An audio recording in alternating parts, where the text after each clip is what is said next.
Yo, what's up guys? It's me again, Ing Tyler Tattoo and X Tyler Vlog syempre. At ito nga guys, meron na naman tayong tattoo session ngayon. At ang ating session ay cover up tattoo.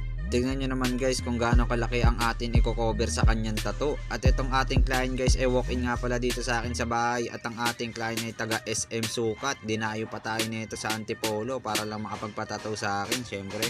At nag-uusap na nga kami nito guys ng aking client na baguhin namin lahat ng details. Lagyan namin ng kulay, bubuhayin namin siya sa kulay dahil sa kanyang cover up tattoo. At nga pala guys, sa mga hindi pa nakapollow, like at share at subscribe nyo sa akin please. Pakisubscribe nyo muna sa aking YouTube channel, X Tyler Vlogs, at sa aking TikTok account at syempre sa aking Facebook page. Yun lang guys. At ito nga guys, tapos na ang aming session dito. Konting-konting retouch na lang ginagawa ko dito.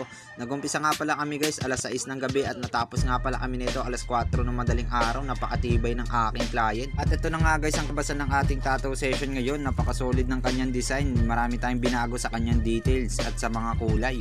Napakalaki ng ating tattoo ngayon at solid na solid ng kanyang design. At syempre bago ang lahat guys, sa mga gusto magpatattoo dyan, i-PM nyo lang po ako sa akin main account. I-send nyo lang po sa akin ng design nyo na mapag-usapan natin yan. Bibigyan ko po kayo ng malaking discount.